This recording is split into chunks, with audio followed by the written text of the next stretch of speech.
So, thanks a lot for inviting me. I would like to stress an amazing fact that I have displayed on the screen. As you can see, there is next week an event in France on the thought of another Thomist of love, whose name is Aimé Forest, a philosopher of the assent, of the consent, which could be considered as the brother of Ferdinand Ulrich, thinker of gift and a thinker of the assent, who are celebrated within the same days. I just would like to stress this amazing coincidence. And something else, in order, with my French accent, that you don't think I'm speaking Arabic or something else, we have printed my conference in order that you can follow my reading. This is a shorter version of a longer paper, and due to David, and I'm thankful to him, it's a very shorter version. In the long version of this paper, I stress something polemical. I mean that I try to moderate or to nuance the fact that Ferdinand Ulrich would be a Thomist. And I argue on three levels. The first level is that I say that Ferdinand Ulrich is much more influenced by Anton Günther, a theologian, German theologian of the 19th century, than by Thomas Aquinas. The second level is that Ferdinand Ulrich is not really a Thomist, but a kind of Thomist, and especially a disciple of Gustav Sivert. That means that behind Homo Abyssus takes place something very secret, a deep debate between Ulrich and Gustav Sivert. On the third level, I affirm that Ferdinand Ulrich is not influenced by Thomas Aquinas, but from the French philosophy of action.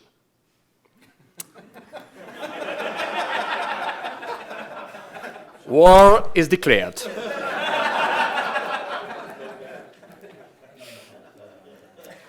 So,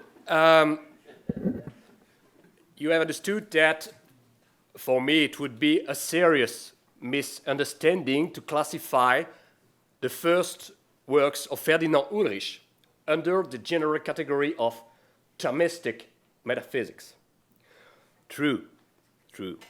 Aquinas is the most cited author. And Ulrich clearly sides with the work of Louis Geiger in the great debate, the historical great debate, on the participation by composition or by similitude. But Ulrich's first works, in particular his Habilitationsschrift and Homo Abyssus, far exceed the strict category of works called Thomist. We are presented with a free and sovereign range of influences, which cannot be reduced to one Thomistic school among others. For my part, I would define Ferdinand Ulrich's point of departure as follows. There is the first reprise of Gustav Sivert, Thomismus als Identitätssystem, as well as the later modulation of his Das Seins als Gleichnis Gottes. But at the same time, there is, in Ferdinand Ulrich's books, a profound debate and significant transformation of the speculative level Sivert has attained, and that thanks to the more Augustine influence of the French philosophy of action, which reveals the inner art of being as love. Ulrich's thought appears as a metamorphosis of the Sivertian obsession with being as ID and non-subsistent mediation through contact with a tradition unknown to Sivert, that of the French reflexive philosophy as developed by Maine de Biran and especially Félix Ravesson, and also Louis Lavelle. Ulrich thought thus presents itself as an encounter between the Thomistic interpretation of being as an idea, Sivert, and the French tradition of being as love. In this sense, Ulrich recovers the starting point of Sivert himself, whose early works on the perception of space, which works of Sivert are cited by Rahner in the books previously cited,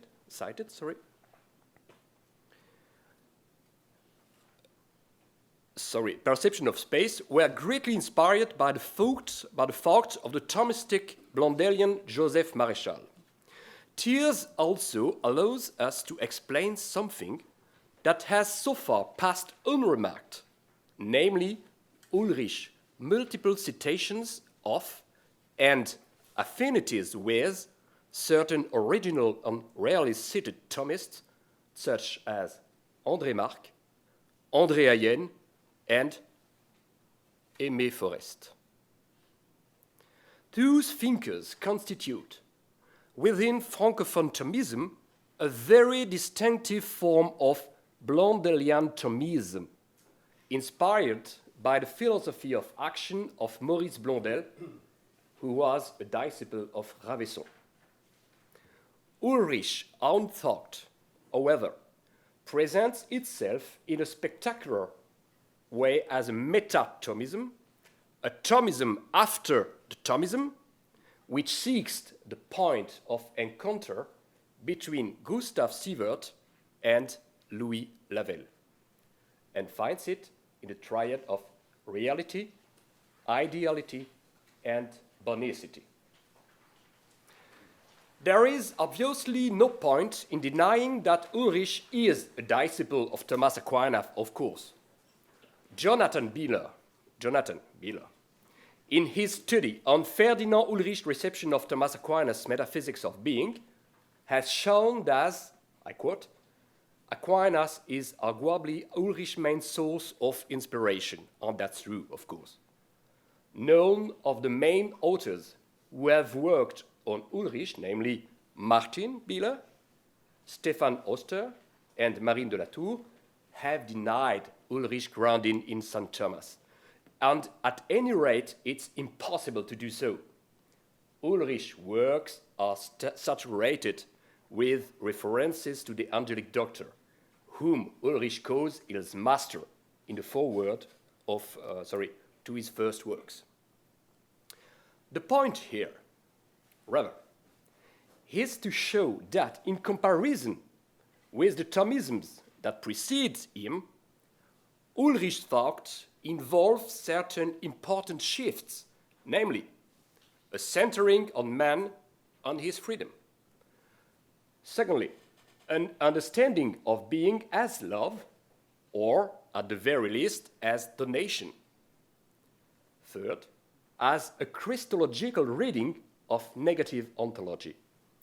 Not only do these three shifts have no place in the world of Thomistic doctrine, but they represent a completed formulation of significant debates that involve, in the side of Gustav Sivert, a dialogue between Thomas Aquinas and Meister Eckhart, Hegel, and Heidegger, and on the side of Louis Lavelle,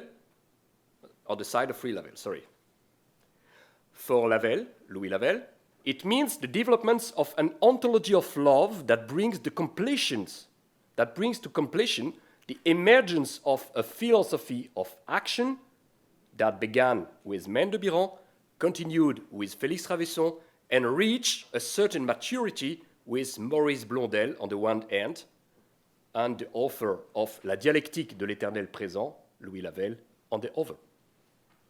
Thus, the fact of Ferdinand Ulrich, which in a certain way presents itself as an original decantation of these two traditions, is not a manual of Thomistic ontology, but a wholly original metaphysics. In spite of its numerous references to Thomas, a wholly new philosophy which one cannot only compare in the 20th century to that of Claude Breuer in his L'être et l'esprit. Ulrich thought, that is, should be situated not within the patrimony of the Thomistic tradition, but within that of the great contemporary philosophies of the nation. First, the mediating dimension of being in reflection in French spiritual realism and in Ulrich. In the chapter dedicated to finite spirit, self-determination, Ulrich positions himself very clearly at the center of an anti-Cartesian paradox. He wants to secure the rhythm between the indetermination of being as non-subsistent, ideality, and the determination of being as an historical, physical, quantifiable reality. Man as, he said, subsisting anima or embodied spirit cannot pretend to be an originating I. There is an original indeterminacy in him, that of ideal being, which prevents him from acting from his own origin. There is no question for Ulrich for beginning with the I of German idealism, and in this Ulrich shows himself perfectly, in line with the thought of St. Thomas, of course. At the same time, however, Ulrich will insist on something that, in and of itself, goes totally beyond the horizon of St. Thomas, namely, the fact that the embodied spirit comes to itself in the enactment of being, movement of finitization. The intense precautions that Ulrich takes to demonstrate the indeterminate horizon of the self-determination constitute an almost desperate attempt to secure a spiritualist construction on some ontological rock. Ulrich wants to integrate the modern moment of interiority while safeguarding it 1,000 times over from any and all idealisms by means of the barriers of indetermination, almost apprehensively, because he knows that he is straying beyond the known boundaries of scholasticism and wants to avoid wandering into the territory of Suarez or Fichte. Ulrich succeeds in portraying the reflexive movement of being in self-enactment, I quote, "The movement also reveals the innermost roots of its life, insofar as the spirit determines itself in the pool of the very movement into subsistence, in its subsisting's determinateness as capable of the moments of being self-enactment." It's precisely at this point that the name of Louis Lavelle appears. Ulrich plays a card that doesn't belong to the game of the tradition of Thomas a Creatore, but rather to the heritage of French reflexive philosophy. By an almost imperceptible shift, we have passed from the horizon of the finitization of being to that of, I quote, "the movement by which our spirit generates itself." Reflection shows us how we create ourselves through an act of participation. From being as the medium of creation, we have passed to the act by which the I participates in being by positing itself. It is a significant break and all another gain to which Ulrich invites us, in the footsteps not of Thomas Aquinas, but of the French philosophy of action. When Ulrich quotes Lavelle, he is actually referring us to a specific patrimony, one that is totally removed from the perspective of Thomas Aquinas, and that goes back to Maine de Biran. When Maine de Biran sought to get beyond the empiricist ideas he inherited from Locke by way of Condillac on the ideologue, he did so by analyzing the everyday events of his interior life in the manner of Rousseau. Such introspection allowed Maine de Biran to portray his interior life as an effort, entirely opposed to the passivity of the body and its sensations. At a later point, as Gouillet shows in his celebrated work on the conversions of Biran, this effort could be understood as a function of the substantial I, which acts and exists as action. Finally, in a third step, the I itself would be understood as passive vis-à-vis the action of grace, which alone is effective, while a whole parallel philosophical movement was taking shape in Germany in the wake of Kant and in the direction of Schopenhauer, equally emphasizing action or will to power. The French school of thought stemming from Biran gradually took on specificity as a reflexive philosophy of action.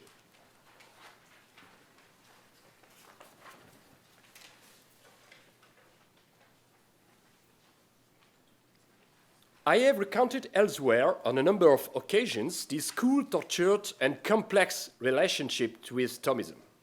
The fact is that this reflexive French philosophy is distinctly different from the Thomistic philosophy of being. There are, of course, many points of convergence. Of course, for proof, one need only to look the authors whom Ulrich himself cites, such as Hayen, Marc, or Forrest, who seek to straddle both sides.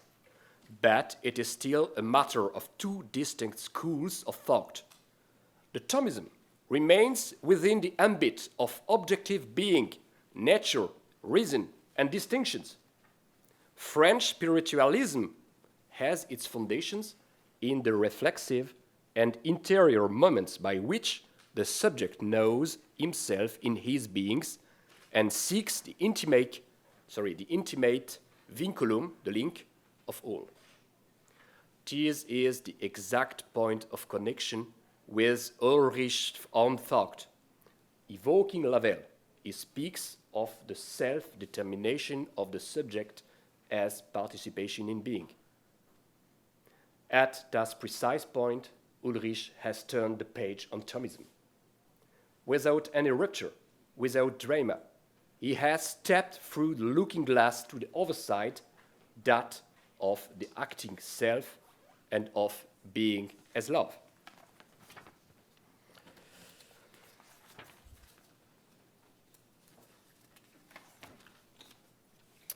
My second point, which is entitled in your paper, Situating Ulrich in Gustav Sivert debate between Thomas, Eckhart, Hegel, and Heidegger.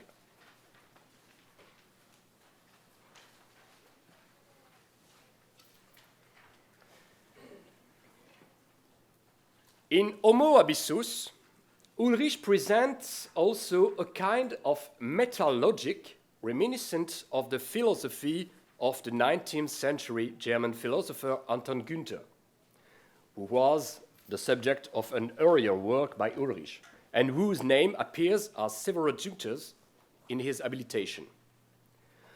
This idealism of reason conceals a significant divergence from the very form of Aquinas' thought.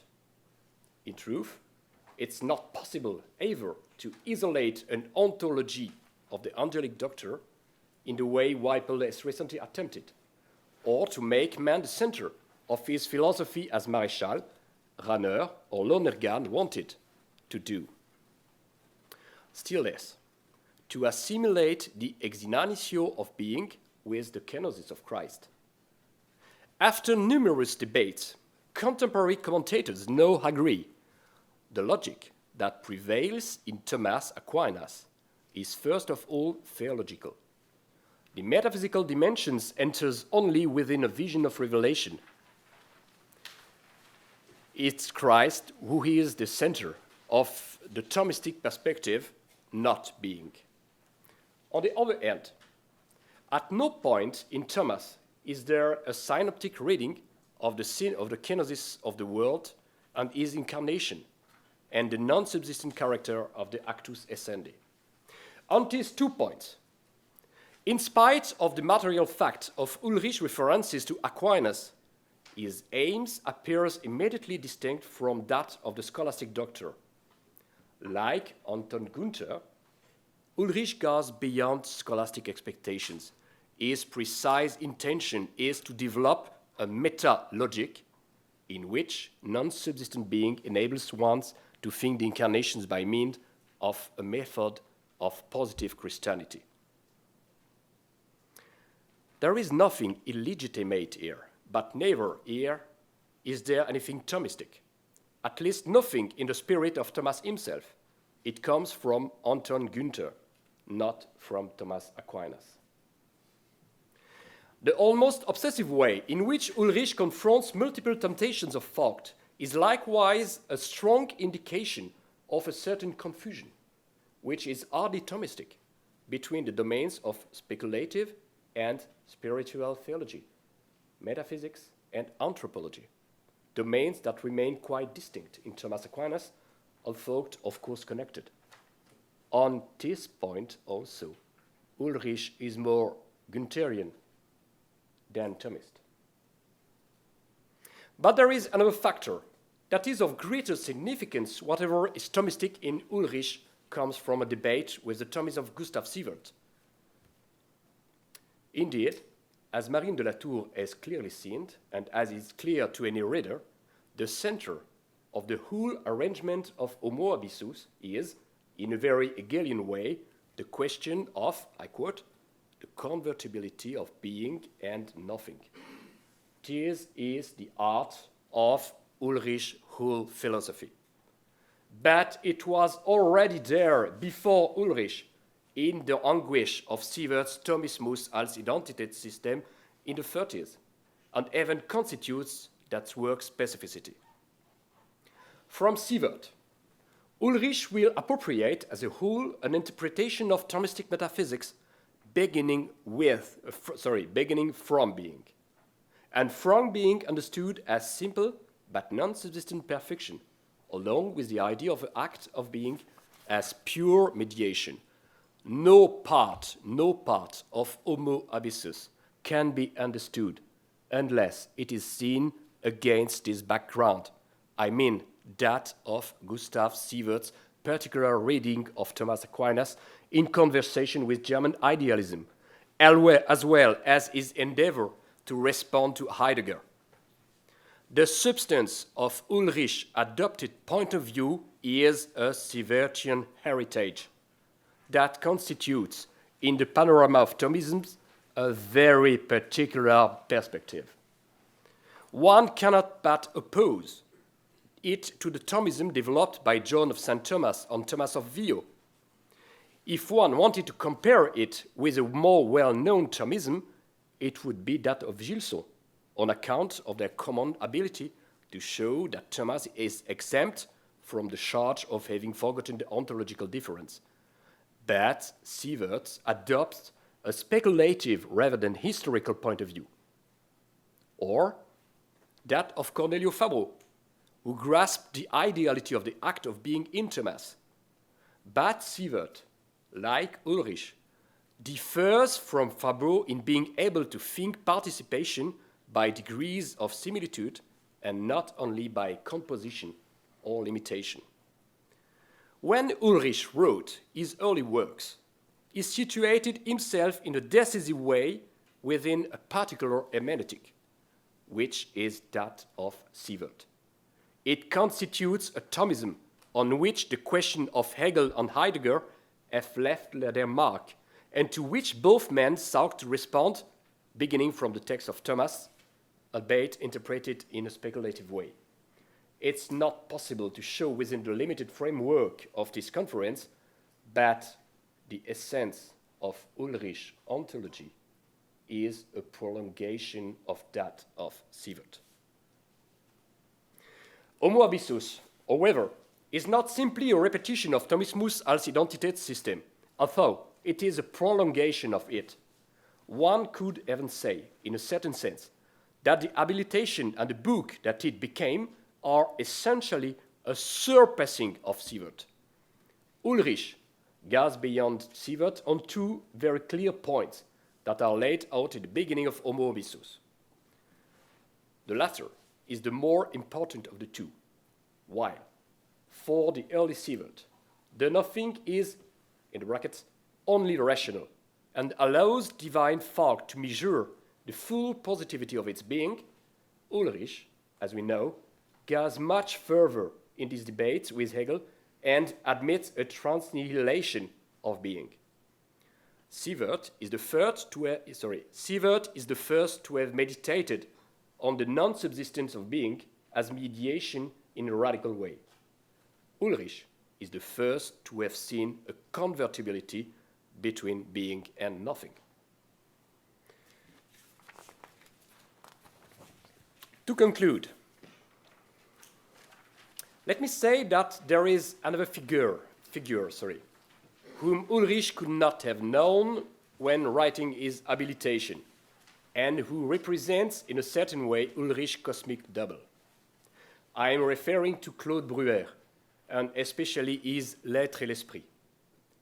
These two authors didn't know but one another, but together they form an almost perfect arc.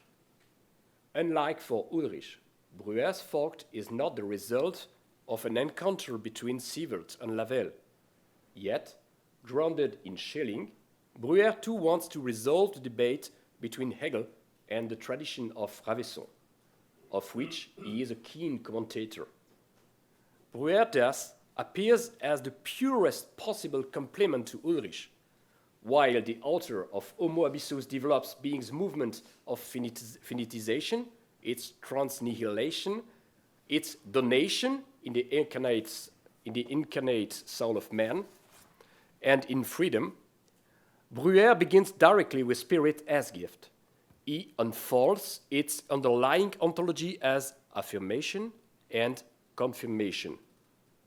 Between the ontology of Ulrich and the pneumatology of Breuer, there is more than one point of contact. There is a veritable bipole, an elective affinity, the result of a marvelous convergence. The one is necessary to the other, and we would avoid enclosing ourselves in only one aspect of metaphysics, meta-ontology, or metanoetics.